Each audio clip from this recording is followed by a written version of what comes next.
A millionaire husband publicly humiliates his disabled wife because his mistress is pregnant, but he realizes what happens when a powerful millionaire publicly humiliates his disabled wife for his pregnant mistress, right before the eyes of high society. You might expect tears, but you won't believe the shocking evidence she unveils live on stage, exposing a plot far darker than mere infidelity. Find out how she turns the tables in this incredible story of betrayal and resilience. Subscribe, like, and listen now to hear the full, gripping tale. The chill of the late autumn air did little to dampen the electric anticipation humming outside the Metropolitan Museum of Art. Inside, the Great Hall had been transformed into a glittering jewel box for the annual Morgan Pharma Foundation Gala, a night meant to celebrate medical advancements and philanthropic generosity. At the center of it all, ostensibly, were Nathan and Claire Morgan, the power couple behind the pharmaceutical giant that bore their name. Nathan Morgan, sharp-suited and radiating restless energy, surveyed the room from the edge of the temporary stage. He was a man sculpted by ambition, his features handsome but etched with a hardness that had grown more pronounced over the years. Morgan Pharma, born from a single brilliant molecule synthesized in a university lab decades ago, was now a global behemoth, and Nathan wore its success like a tailored coat. Beside him, positioned slightly back as if an afterthought, sat Claire Morgan. Claire, once, her name had been synonymous with the scientific brilliance that had launched their shared dream. She possessed a keen intellect and a quiet determination that had complemented Nathan's aggressive business acumen perfectly. They had been partners in every sense, building an empire from the ground up. But nearly 15 years ago, the first insidious symptoms of a rare, progressive neurological disorder had appeared. Now, at 52, Claire navigated the world from a state-of-the-art wheelchair, her body often betraying her sharp mind. Her sapphire blue eyes, however, still held a spark of the vibrant woman she was, though shadowed by a weariness that wasn't entirely due to her illness. Tonight, that weariness felt heavier. The air between her and Nathan crackled with unspoken tensions that had become their daily reality. His solicitousness in public felt like a performance, thin and brittle. In private, it had curdled into impatience, sometimes bordering on cruelty. He'd sigh dramatically when assisting her, make comments about the burden of her care, conveniently forgetting the fortune her early breakthroughs had generated, the fortune that funded his increasingly extravagant lifestyle and her essential, costly medical needs. They had met at Johns Hopkins University.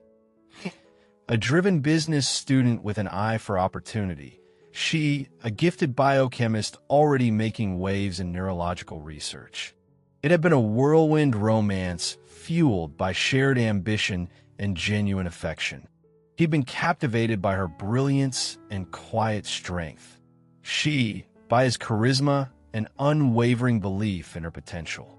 They married young, poured their energy into founding Morgan Pharma, and for years, it felt like a true partnership. Her lab work yielded groundbreaking therapies. His strategic maneuvers built the company. The diagnosis had changed everything, slowly at first, then with gathering speed. As Claire's physical world shrank, Nathan's expanded. He took sole command of the company's direction, pushing for higher profits and riskier ventures, often dismissing her more cautious, patient-focused input.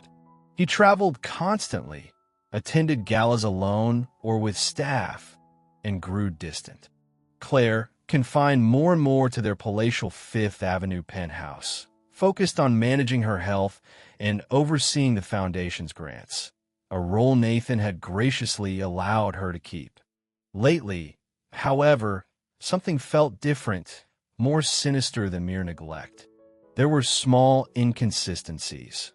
medications tasting slightly off, unexpected bouts of dizziness or fatigue that seemed disconnected from the usual progression of her illness, fleeting expressions on Nathan's face, a flicker of calculation, a hint of resentment that chilled her more than the disease itself. She tried mentioning these feelings to her primary physician, Dr. Peterson, a man she trusted for years, but he gently dismissed them as anxiety or phantom symptoms, perhaps subtly influenced by Nathan, who paid his substantial retainer. A younger woman, Lisa Stanton, had appeared on the scene about a year ago. Introduced as Nathan's new executive assistant, she was sharp, ambitious, and possessed a youthful vitality that seemed to mock Claire's condition. Lisa was everything Claire wasn't anymore. Physically whole, overtly adoring of Nathan, and seemingly oblivious to the complex history simmering beneath the surface. Claire saw the way Nathan looked at Lisa, the proprietary hand on her arm, the shared whispers. It wasn't just suspicion. It was a certainty that settled cold and hard in her gut. He was having an affair. It was a cliché, the powerful man trading in his ailing wife for a younger model, but the knowledge still stung. Tonight, Lisa was present, not hovering discreetly in the background, but seated at a prominent table near the stage, dressed in a daring crimson gown, her gaze fixed on Nathan. The way Nathan kept glancing towards Lisa, a smug little smile playing on his lips, felt ominous. Claire adjusted the lapis lazuli shawl draped over her shoulders. Her hands, though sometimes clumsy, rested steadily on the controls of her wheelchair. She'd learned long ago that true strength wasn't about physical power. It was about endurance, about observing, about knowing when to wait and when to act. She'd felt Nathan pulling away for years, had mourned the loss of the man she married. But the recent shift, the subtle wrongness of things, had sparked a different feeling, vigilance. The gala was supposed to celebrate the launch of a new wing at a children's hospital, funded by the foundation. But Nathan had insisted on making a special announcement tonight. He'd been secretive, almost giddy about it. Claire had a sinking feeling it had nothing to do with philanthropy. As the master of ceremonies finished his introduction, Nathan stepped confidently to the microphone. The strobe lights caught the predatory gleam in his eyes. He didn't look at Claire. He scanned the audience, the wealthy donors, the board members, the medical luminaries, the society reporters. He was playing to the crowd, his crowd. "Thank you all for being here," Nathan began, his voice smooth and commanding. "Morgan Pharma has reached incredible heights, and tonight we celebrate not just our past achievements, but a new future. A future I've been building." He paused, letting the anticipation build. Claire watched him, her expression carefully neutral, but her heart hammered against her ribs. She felt a tremor in her hands, unrelated to her condition. This was it. The air thickened. She glanced towards the side of the stage, where Maria, her quiet, fiercely loyal personal assistant, stood watching, her face tense. They had shared a look earlier, one of grim understanding.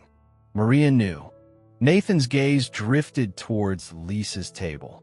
He smiled, a wide, triumphant smile that didn't reach his eyes. "For years," he continued, his voice taking on a tone of faux sincerity mixed with self-pity, "I've dedicated myself to this company, often at great personal cost." He gestured vaguely toward Claire, not quite looking at her. Supporting a partner through chronic illness, it takes its toll. It changes things. It changes possibilities. A murmur went through the sophisticated crowd. It was uncomfortable, inappropriate. This wasn't the place for airing personal grievances. But Nathan wasn't finished. He was just warming up. He seemed to relish the discomfort, the breaking of decorum.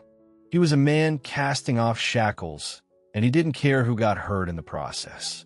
Claire gripped the armrests of her chair, her knuckles white beneath the fine fabric of her gown. The gilded cage she lived in was about to have its bars rattled violently. The unease Claire had felt coalesced into sharp-edged certainty in the months leading up to the gala. It began subtly. A discrepancy in a financial report for the foundation, quickly explained away by Nathan's CFO, but nagging at her accountant's instincts. A whispered comment overheard by Maria from Lisa Stanton, something about starting fresh and no more baggage. Then came the incident with her medication. Claire's treatment regimen was complex, a cocktail of immunosuppressants and nerve modulators delivered via a programmable pump and supplemented by specific oral medications. One Tuesday, after her morning dose, she experienced a terrifying spike in symptoms, tremors so violent she couldn't hold a glass, accompanied by profound weakness and confusion. It felt different, more acute than the usual ebb and flow of her illness. When Maria checked the auto-dispenser later, she found the dosage log showed a slight, almost imperceptible, increase administered that morning. An increase Claire hadn't authorized, and that didn't match her prescribed schedule. Nathan had been the one to help her with the machine that morning, citing her hand tremors. He'd brushed off her subsequent severe reaction as just a bad day. That incident was the catalyst. Claire knew, with chilling certainty, that she couldn't trust Nathan, perhaps not even Dr. Peterson, who seemed increasingly willing to parrot Nathan's narrative about her emotional fragility, exacerbating her symptoms. She needed allies, objective proof, and a plan. Her first call was to Evelyn Hayes, her college roommate, and now a formidable investigative journalist. Meeting secretly at Evelyn's cluttered downtown apartment. Over lukewarm tea, Claire laid out her suspicions. Evelyn listened intently, her initial skepticism turning to horrified belief as Claire detailed the small inconsistencies, Nathan's changing behavior, the medication incident. Poisoning, Claire? Evelyn breathed, shaking her head. It sounds like something out of a Gothic novel. But Nathan, the pressure he's been under, the way he talks about you sometimes when he thinks no one's listening, damn it, it's plausible. Evelyn agreed to help, carefully, discreetly. She had sources, skills Claire lacked. Claire also reached out to Dr. Eris Thorne, a brilliant neurologist she'd collaborated with years ago, before Nathan had maneuvered him out of a lucrative Morgan Pharma research contract after a disagreement. Thorne worked at a rival hospital now, his reputation impeccable. Under the guise of seeking a second opinion, Claire shared her detailed medical logs, including the anomalous dosage incident. Thorne was methodical, cross-referencing her symptoms with the known side effects of her medications and potential interactions if dosages were subtly manipulated over time.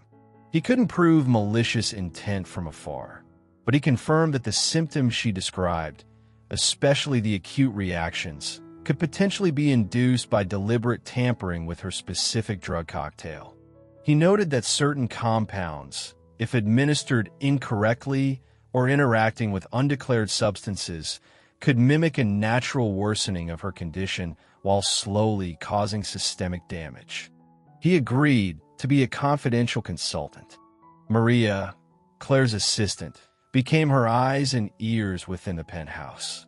Fiercely loyal, Maria had worked for Claire since before the worst of the illness took hold and harbored a deep dislike for Nathan's dismissive treatment of her employer. She began meticulously documenting Nathan's routines, his visitors, his private calls taken in his study. She carefully collected discarded vials and packaging from Claire's medications, passing them discreetly to Evelyn Hayes, who had a contact at an independent lab willing to run tests off the books. Meanwhile, Evelyn started digging into Nathan's financials and Lisa Stanton's background. Lisa wasn't just an assistant. Nathan had set her up in a lavish apartment, paid off her substantial debts, and funneled money into a private account in her name. Funds subtly siphoned from vaguely labeled corporate expense accounts. Evelyn also uncovered whispers of Nathan leveraging Morgan Pharma resources for personal gain, cutting ethical corners in drug trials to rush products to market, and pressuring researchers. The key breakthrough came from an unexpected source. Dr. Alastair Finch, a senior researcher within Morgan Pharma, contacted Evelyn anonymously. Finch had been uncomfortable for months, witnessing Nathan override safety protocols and pressure his team to manipulate trial data for a lucrative new drug. He also had access to internal communications. The tipping point for him was overhearing a heated, hushed conversation between Nathan and Dr. Peterson, where Nathan explicitly discussed the need to manage Claire's decline and ensure she was incapacitated enough not to interfere with an upcoming merger deal Nathan was secretly negotiating, a deal that would net him billions personally, but potentially dismantle Claire's beloved foundation. Dr. Finch, his conscience finally overriding his fear, provided Evelyn with encrypted emails and recorded snippets of conversations he'd managed to capture. He spoke of Nathan obtaining specific compounds, ostensibly for research, that Dr. Thorne later identified as substances that could, in trace amounts over time, exacerbate Claire's neurological symptoms and cause cumulative organ stress, cleverly masked by the primary illness. This slow poison wasn't a single substance, but a calculated manipulation of her existing, complex medical needs. The independent lab results came back.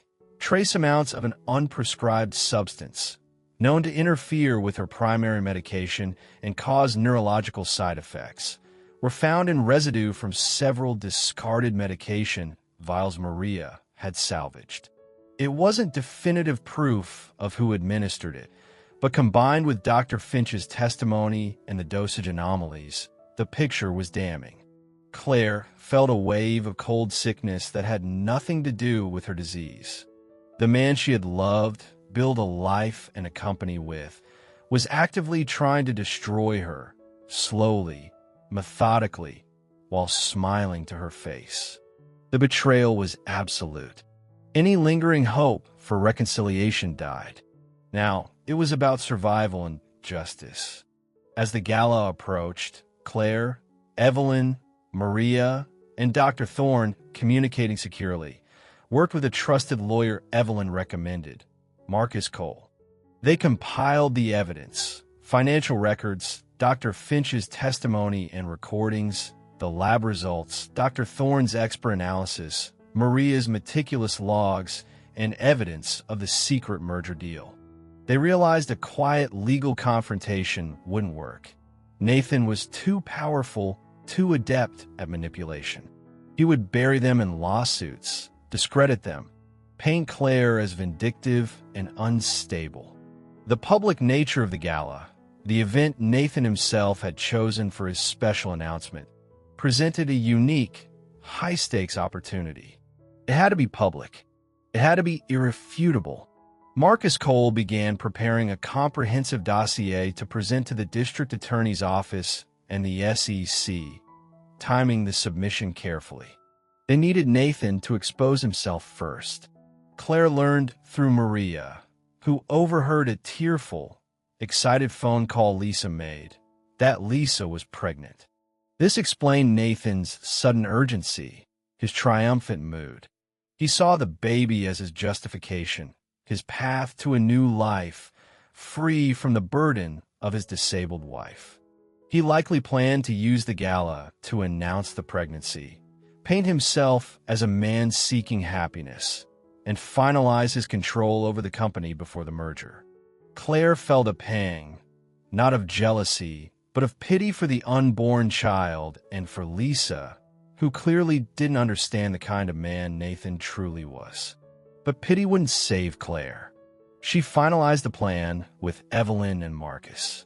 A specialized AV team, vetted by Evelyn, would be discreetly integrated with the gala's crew, ready to switch the feed to their prepared presentation.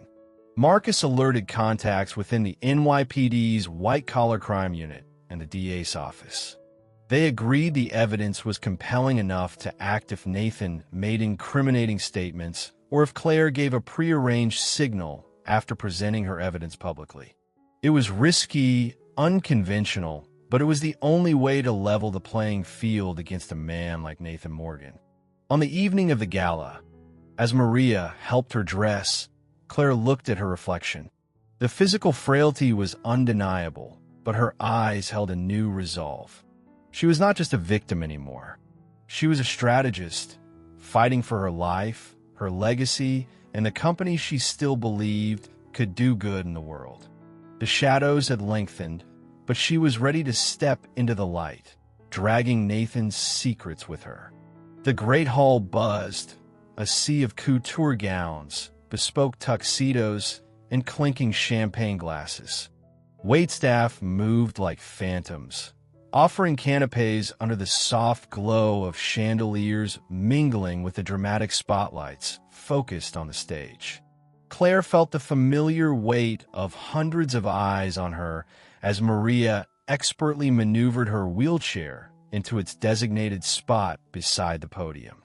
She saw the pity in some gazes, the curiosity in others, the feigned warmth from those who benefited from Nathan's patronage. Tonight, those looks felt different, charged with the impending drama she knew was coming. Nathan basked in the attention, soaking it up. After his opening remarks about the company's future and his veiled references to personal sacrifice, he paused, letting the silence stretch. He then turned, not towards Claire, but towards the audience, specifically towards the table where Lisa Stanton sat, her face flushed with anticipation. "For too long," Nathan declared, his voice ringing with performative emotion, "I have lived in the shadow of illness, of obligation." He finally glanced at Claire, a look devoid of warmth, only calculation.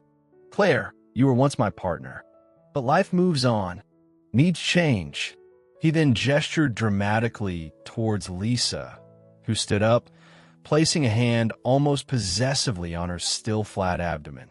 The crimson dress suddenly seemed symbolic, a banner of defiance. "Lisa," Nathan beamed, extending his hand to her. She walked towards the stage, joining him near the podium, avoiding Claire's gaze. "Lisa has brought light back into my life. And soon," he announced, his voice booming, "we will be welcoming a child. My child. A chance for me to have a real family with a real, whole woman." Gasps rippled through the hall. The blatant cruelty, the public discarding of his disabled wife, was shocking even for this often jaded crowd. Whispers turned into audible murmurs. Some faces registered disgust, others a kind of horrified fascination. Lisa looked momentarily uncertain under the intense scrutiny, but Nathan squeezed her hand, whispering something that made her lift her chin defiantly. "Claire," Nathan continued, turning back to her now, his tone laced with condescending finality, "you've been a burden for too long. But I'm a generous man." He smirked. "Morgan Pharma, the company we built, it's all yours now. The foundation, the corporate headaches, the legacy. I wash my hands of it. I have no place in it anymore. I choose life. I choose happiness." He expected tears, hysterics, a scene that would paint him as the long-suffering husband finally breaking free. He expected her to shrink under the weight of the humiliation. Instead, Claire met his gaze, her blue eyes clear and steady. She didn't flinch. She didn't weep. The stunned silence of the crowd seemed to amplify the tension. Slowly, deliberately, Claire raised her hand, not in weakness, but in a clear signal. Maria, waiting in the wings, nodded almost imperceptibly and moved toward the side panel controlling the stage's technical equipment, simultaneously giving a subtle nod to Evelyn Hayes, who was positioned near the back, phone in hand.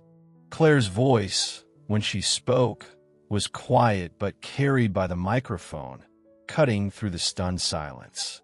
It held no tremor, only a chilling calm. "Nathan," she said, her gaze unwavering, "you believe you've won. You think because my body is weak, my spirit must be too. You think I haven't seen you, haven't understood what you've become." Nathan scoffed, starting to interrupt. "Claire, don't make a scene." "Oh, the scene is already made, Nathan," Claire replied, a hint of steel entering her voice. "But it's not the one you wrote." She gestured towards the massive screen behind the stage, which until now had displayed the Morgan Pharma logo. "You talk about building a future. Let's talk about the past you've been trying to bury." Suddenly, the Morgan Pharma logo vanished, replaced by a document.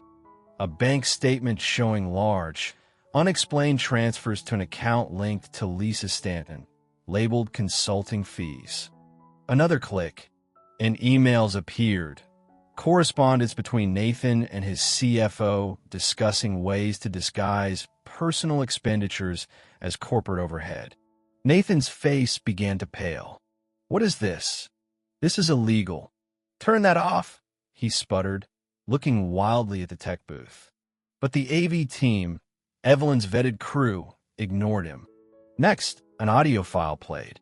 Nathan's voice, unmistakable, captured in a study by Maria's discreetly placed device. "Just need to keep her stable, but slightly foggy," his recorded voice said.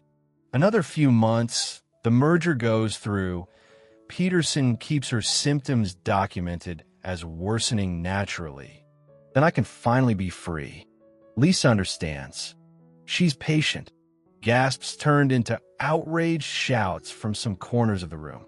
Lisa looked horrified, glancing between Nathan and the screen, her bravado crumbling.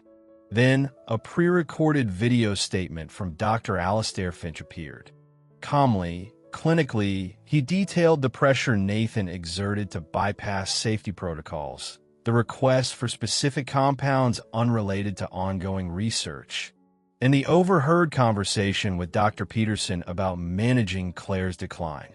He held up copies of internal memos Nathan had tried to delete. Claire spoke again, her voice resonating with quiet power. "For years, Nathan hasn't just been betraying our marriage vows. He's been betraying the core principles Morgan Pharma was founded on. But his betrayal went deeper." Her eyes locked with Nathan's, who now looked genuinely frightened. "He didn't just neglect my health. He actively worked to worsen it." The screen displayed Dr. Thorne's analysis, presented in clear layman's terms, alongside the lab results showing the unprescribed substance in her medication vials. It detailed how subtle, long-term manipulation of her specific drug regimen could induce the very symptoms Nathan and Dr. Peterson had attributed to natural progression or emotional distress.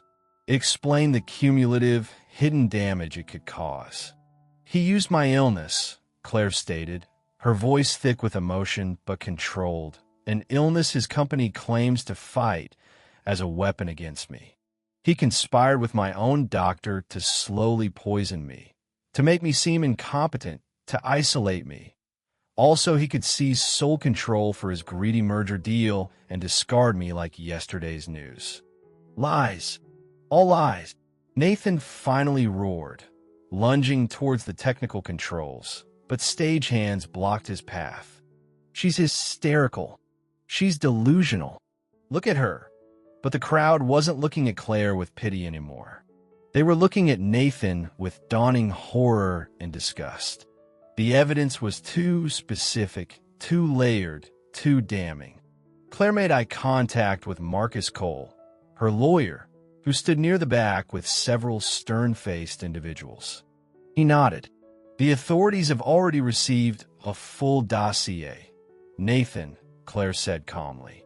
"Dr. Finch is a whistleblower, cooperating fully. Maria has provided sworn testimony. The financial records, are undeniable. As if on cue, several uniformed NYPD officers, accompanied by two plainclothes detectives, the contacts Marcus had arranged, moved swiftly and purposefully through the stunned crowd towards the stage. Nathaniel Morgan, one of the detectives, announced, his voice cutting through the chaos. "You are under arrest for investigation of conspiracy to commit fraud, wire fraud, potential violations of the FDA regulations, and conspiracy to commit assault." Panic seized Nathan, his face contorted in disbelief and rage. "You can't do this. I am Nathan Morgan. This is my event," he shrieked as the officers efficiently handcuffed him. In the confusion, Lisa Stanton, her face ashen, slipped away from the stage and disappeared into the panicked exodus of guests fleeing the unfolding scandal. She didn't look back. Nathan, struggling futilely against the officer's grip, locked eyes with Claire one last time. He saw no triumph in her expression, only a profound, weary sadness mixed with steely resolve. As they led him off the stage, past the wreckage of his reputation and the stunned faces of New York society, the flashes weren't from paparazzi celebrating his success, but from phone cameras capturing his disgrace. Claire watched him go, the adrenaline slowly ebbing away, leaving behind a deep ache. She had done it. She had exposed him. It wasn't vengeance that fueled her, but the desperate need for truth, for survival. As Maria gently pushed her wheelchair back slightly, away from the now empty podium, Claire took a deep, steadying breath. The reckoning had come. The fallout was just beginning. The Morgan Gala scandal exploded across news outlets and social media like a shockwave. Headlines screamed about the billionaire philanthropist revealed as a scheming manipulator, the disabled wife's dramatic takedown, the allegations of poisoning and corporate fraud. Morgan Pharma's stock plummeted overnight. The carefully constructed facade of Nathan Morgan's life had not just cracked. It had disintegrated under the glare of 1,000 spotlights. In the chaotic days that followed, Claire found herself at the epicenter of a storm. Media camped outside her penthouse. The Morgan Pharma board convened emergency meetings, paralyzed by indecision and fear. Employees whispered in hallways, unsure of the company's future or their own jobs. Nathan, denied bail due to the seriousness of the charges and perceived flight risk, especially after Lisa Stanton vanished, reportedly fleeing the country, sat in a cell at Rikers Island, his expensive lawyer struggling to spin a narrative of a scorned wife's elaborate revenge fantasy. But Claire, guided by Marcus Cole and supported by Evelyn Hayes and Maria, moved with quiet determination. She gave a single, carefully worded statement to the press, expressing regret for the public nature of the reveal, but stating it was necessary to expose dangerous, illegal activities and protect herself. She emphasized her commitment to Morgan Pharma's ethical mission and its employees. Then, she turned her focus inward. Her co-founder status and significant shareholdings gave her leverage, but reclaiming control wasn't easy. Several board members, long loyal to Nathan or implicated in his dealings, resisted. They argued she was too ill, too emotionally compromised to lead. Claire countered by presenting her own strategic plan, drafted over months with Dr. Thorne and other trusted advisors, focusing on restoring ethical practices, prioritizing patient welfare over short-term profits, and salvaging the company's reputation. She highlighted Nathan's disastrous, secret merger deal, proving it would have gutted the company's research division and betrayed its core values. Crucially, Dr. Alastair Finch's cooperation proved invaluable. His detailed inside knowledge exposed the extent of Nathan's rot within the company, implicating several key executives Nathan had installed. Facing federal investigation themselves, these executives quickly resigned, clearing the path for Claire. The remaining board members, seeing the writing on the wall and pressured by institutional investors terrified of further scandal, reluctantly voted to install Claire as interim CEO. Taking the helm was daunting. Claire worked grueling hours from her adapted home office, connected via video conference, relying heavily on Maria and a newly appointed, trustworthy executive team. She initiated a thorough internal audit, cooperated fully with the SEC and FDA investigations, and began the painful process of undoing Nathan's damage. She froze the secret merger talks, canceled projects based on falsified data, and fired personnel known for unethical practices. It was exhausting, fighting corporate battles while still managing her demanding health regimen, but every small victory fueled her. She was no longer just surviving. She was rebuilding. Meanwhile, Nathan's world shrank to the dimensions of a jail cell. Stripped of his custom suits, his fawning assistants, his power, he was just another inmate. His lawyer relayed grim updates. The DA was building an ironclad case. Dr. Peterson, facing the loss of his medical license and possible criminal charges, had quickly agreed to cooperate, confirming Nathan's pressure and the conspiracy to manipulate Claire's treatment. Financial trails led directly to Nathan, proving embezzlement and fraud. Lisa Stanton remained missing, unable to corroborate Nathan's desperate attempts to paint Claire as the aggressor. The sheer volume of evidence Claire had presented at the gala, backed by subsequent investigation, was overwhelming. Nathan's arrogance dissolved into desperation, then into a gnawing despair. He tried calling Claire, sending messages through his lawyer, alternating between threats and pleas, but she refused all contact. Claire knew that restoring Morgan Pharma required more than just internal changes. It needed a public symbol of its new direction. 6 months after the gala, having stabilized the company and ousted the last vestiges of Nathan's cronies, she formally announced the launch of a new initiative, funded personally and through a restructured Morgan Pharma Foundation, Claire's Resilience. It wasn't just a charity, it was a mission. The foundation's goal was twofold: to provide significant funding for research into rare neurological diseases like her own, focusing on patient quality of life alongside cures, and to offer robust support services, legal aid, counseling, advocacy for disabled individuals facing abuse, discrimination, or exploitation, particularly within families or by caregivers. It was a direct response to her own ordeal, transforming her pain into purpose. The announcement resonated. Patients' groups, disability advocates, and even former critics praised the initiative. It began the slow process of rebuilding trust in the Morgan name, associating it now not with Nathan's disgrace, but with Claire's strength and advocacy. She started making carefully chosen public appearances, not shying away from her wheelchair, but using her platform to speak about resilience, the challenges faced by the disabled community, and the importance of ethical leadership. She wasn't the poor, sick wife anymore.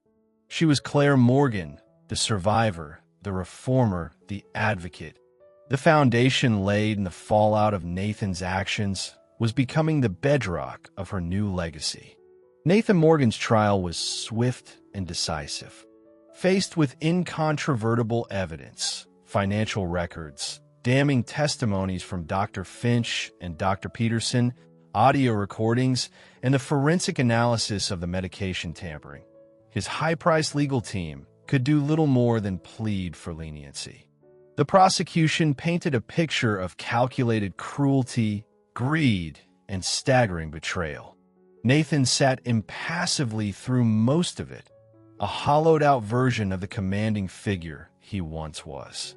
Only when Claire's pre-recorded victim impact statement was played, her voice calm but unwavering as she described the slow erosion of her health and trust, did a flicker of something, shame, perhaps, or self-pity, cross his face. The verdict was guilty on multiple counts: conspiracy to commit fraud, wire fraud, embezzlement, violations of the Food, Drug, and Cosmetic Act related to manipulating drug trials, and second-degree assault for the systematic poisoning attempts. The judge, citing the egregious breach of trust and the calculated, long-term nature of his crimes, handed down a sentence of 25 years in federal prison, with eligibility for parole after 15. Nathan Morgan, the billionaire titan, was reduced to a federal inmate number. His appeals were summarily denied. Claire did not attend the sentencing. Her focus was firmly on the future, Morgan Pharma's and her own. Under her leadership, the company underwent a radical transformation. The culture shifted from aggressive profit-seeking to sustainable growth driven by ethical research and patient outcomes.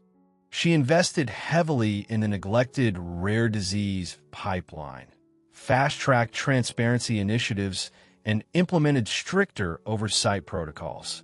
Controversially, she also introduced tiered pricing for essential medications in lower-income markets and expanded patient assistance programs, arguing that accessibility was as crucial as innovation. Profits dipped initially, alarming some old-guard shareholders, but gradually, trust was rebuilt, key talent returned, and the company found new, more stable footing, lauded by patient advocacy groups and regaining respect within the industry. Claire's resilience flourished. With substantial endowments from both Claire personally and a reformed Morgan Pharma Foundation, it became a powerful force. It funded cutting-edge research labs, sponsored accessible housing projects, and provided crucial legal aid that helped dozens of individuals escape abusive situations. Claire, despite the demands of running the company and managing her own health, was deeply involved. She insisted the foundation's offices be fully accessible, employed numerous people with disabilities in key roles, and often met personally with grant recipients and aid applicants. Her health remained a constant companion, the neurological disorder an undeniable part of her reality. Some days were better than others. There were still tremors, fatigue, pain, but the fear that had clouded her existence under Nathan's shadow was gone, replaced by a clear-eyed acceptance and a focus on what she could do. She worked closely with Dr. Thorne and a new, dedicated medical team, exploring innovative therapies, some funded by her own foundation. Her strength wasn't measured in physical ability, but in her unwavering perseverance. One crisp afternoon, Claire visited a newly opened community center funded by Claire's Resilience, designed as a safe and empowering space for young people with disabilities. As she navigated her wheelchair through the bright, activity-filled main room, a young girl, perhaps 10 years old, approached her, maneuvering her own smaller wheelchair with practiced skill. The girl had large, intelligent brown eyes that held a hint of shyness, but also a spark of determination that reminded Claire of herself. "MS. Morgan?" the girl asked softly. Claire smiled warmly. "Hello there. You can call me Claire." The girl hesitated for a moment, then reached out and gently took Claire's hand. Her small fingers wrapped around Claire's. "I read about you," she whispered, her voice filled with awe. "What you did, how you didn't let him win, how you help people like me." She looked up, her eyes shining. "You make me feel like I can be strong too. You give me hope." Tears welled in Claire's eyes, blurring the image of the determined young face before her. These were not tears of sadness or self-pity, but tears of profound connection, of purpose found in the wreckage of betrayal. She squeezed the girl's hand gently. "Thank you," Claire whispered back, her voice thick with emotion. "You know, strength isn't always about standing tall." She looked down at her own seated position, then back at the girl. "Sometimes the strongest thing you can do is refuse to fall. Refuse to let anyone else decide your worth. She smiled through her tears. Never give up on yourself. That's where real strength lies. Miles away, in the sterile visiting room of a medium-security federal prison, Nathan Morgan watched a news report on a flickering television screen mounted high on the wall. It featured a segment on Claire's resilience, highlighting its recent successes. The camera lingered on Claire, seated in her wheelchair, speaking passionately at a conference about disability rights and ethical corporate responsibility. She looked radiant, tired perhaps, marked by her illness, but undeniably powerful and serene. Nathan watched, the image blurring through his own tears. The bitterness and rage had long faded, eroded by the relentless monotony of prison life and the crushing weight of his actions. He saw now what he had thrown away. Not just the wealth, the company, the freedom, but the partnership, the shared history, the woman whose brilliance he had once admired before his ego and greed consumed him. He saw the potential for goodness in the company they built, a potential he had warped and nearly destroyed. "I didn't just lose her," he murmured to the empty room, the words catching in his throat. "I lost myself, the person I might have been." He finally understood the depth of his own failure, a realization that offered no comfort, only the stark, enduring landscape of regret. Claire Morgan never sought revenge, but she achieved justice. From the ashes of a devastating public humiliation, she had not only reclaimed her life and her company, but had forged a new legacy. One built not on profit margins or physical perfection, but on unwavering resilience, ethical leadership, and a profound commitment to lifting others. She proved that true strength isn't the absence of vulnerability, but the courage to persevere through it, transforming personal adversity into a beacon of hope for countless others. Her journey, born from a night of profound betrayal, became a testament to the enduring power of the human spirit to rebuild, redefine, and ultimately to thrive.